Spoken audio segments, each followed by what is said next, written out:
Stand into a tapioca is a Okay, mune makore mangani? 23. 23. Makapinda mukati muno mune mhosva yechi? Ndakapinda nemhosva yestatutory. Yechi? Statutory, sleeping with a minor. Okay. Yeah. Minor yanga ina makore mangani? Anga ni 17. 17. Chakatika rini? Sakatika muna January. This year? Imi mune makore mangani pa? Ndanda 23. Mama 23. Saka zvakaitika doti munitsanangura zvakaitika rini? Zvakafamba sei? Mungonitsanangura kuti mhosva yakaparika sei? Mhosva iyi nekunge ndichitamba nevanhu vandaitamba navo. So like friendship yataitina nemafriends angu. Ngotaurirana nekuwirirana kwataiita. So anoziva kuti zvinhu zvatinenge taichiudzana zvinokinza kusha. But like now. So when it was last year when I was September. If I'm not mistaken, September. Then in that nimskani totofamba September, October. Then in November, it's kind of as a good interpretation. Okay. Then ndakatokuzoti it's fine. Kana tichita tokutora. So mama apa maitoda kutomurora. Yeah, ndoza zvapo since ndakadambudzisa pamwe. So topose iye musikana akazotangora ndanzwa discussion. Anzi ngatibvise pamwe rapo. So akatangondipa pressure.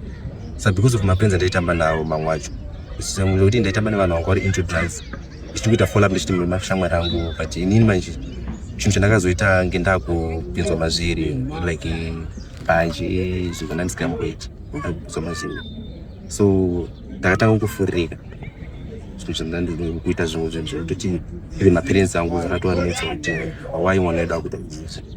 By then ndatanga kurambira musikana arikuti pamhombo yako inayo then ndovatanga mapressure.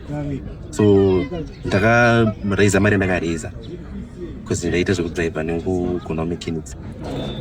So ndaraiza mari ndakaraiza ndamba musikana then nobva trya handisi ndosi akaiwana ku. Okay, apa mama azowira siya panungu makuibhizi. Because of pressure plus nini ndatold into drugs zoti ndananguti like zvataura ndikuita sani naye ndakutona like ndoza kundiremera plus mathreats anga kundipa mamwacho anga ndipinza into fear. Anga kuti like aiti karamba ndipisa nhumbu iyi uchiona zvachakuitira chaudza date wangu stuff. So like pane the way aizotaura nayo. Okay. Apa nhumbu yanga isati yakuzikana nawabereki both sides. Yeah, kuti pakwedu naumba kwako. Wazompa mari zvikafamba sei? Then ndampa mari ameno kuti akakutaura nani wakataura nani kuti abiseni then obaita zvaramba. Then obaatombonipopotera kuti zvaramba chichida imwe mari then ndaraise about $80 yakandikumbira. Ndo ndampa futi. Pa $80 ya obaindoita another trial zvadini zvaramba. Pa time ngetodini ngekufamba. So muna January before masikuza satavurwa. Then zvaramba chichichisa kumbofungeni ndikatayo ndinouramba kuti accept to force ndandironga. Saka ndandaka kuti uye kuma ndakwanisa kutaura nemaparents angu ndozvapo vakwanisa kundigamuchira then toona zviri pamberi. So iye handizoziva way yakazoshandisa kuna namama wake nakutaura maparents ake saka zoita kuti ndizobatwa chinzware pamwana wewe. Then tonge pakazoiongorora nyaya akati aiwa hana kurepa but karani vanhu avaiwirira pazvifekiro zvokuti akazokuvakazongoresana pamwe. So timutonga nemosoti akararama. Saka apa nhumbu yakazoita sei? Nhumbu yakazoramba kubva kana kuti yakazobva? Nhumbu haina kutoka like ndakazotopinda mujeri munomu isina kuva. So handizozive kuti iye nemaparents pavakasara kunzeve yedu. Asi pezvaitika apa imimi maiwirirana? Yeah, because of pressure ndandakupresa. Kwete zvekubvisa nhumbu. Muchiri kudanana maidanana muchiwirirana muchibvumirana? Yeah, pazvese zvotaita tati pamwe chete.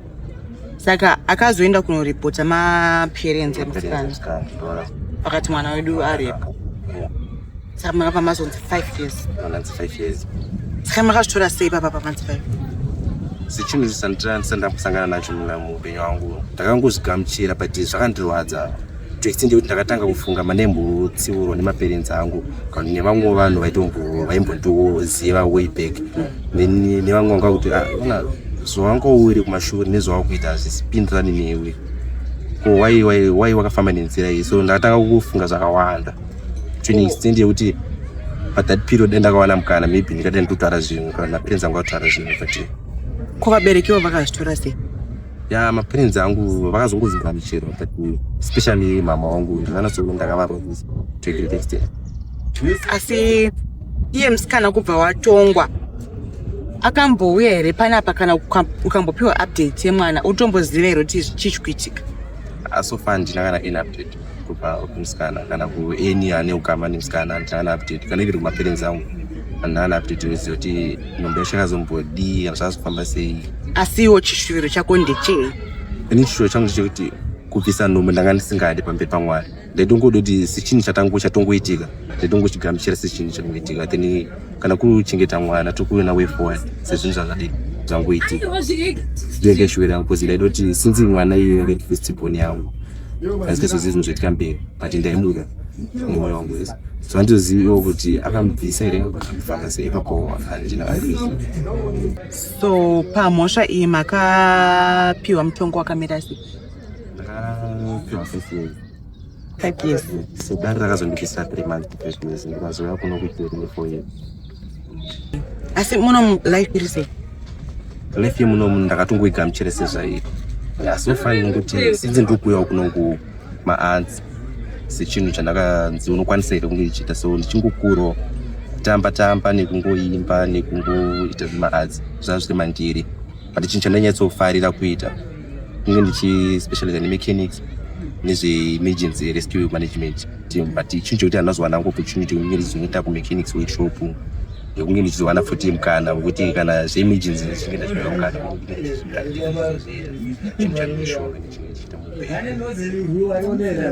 so iwewe urida kuti kudii kumboti musikana uyakateerera iwe kumba kwavo nemashoko ekuti chii kwavari? Mashoko angu andinawo andinokwanisa kungovapa ndekuti hongu ndofuma ndakakanganisa pane zvandakaita avo sidai vaikwanisa kana achine pamuviri pangu kana kuti pakazvarwa mwana ndavakwana kana vachikwanisa vandichengetire hongu kanganisa ndakakanganisa ndokumbira kuti vanondai kumbira vandichengetera mwana nekuti mwana ndichimwe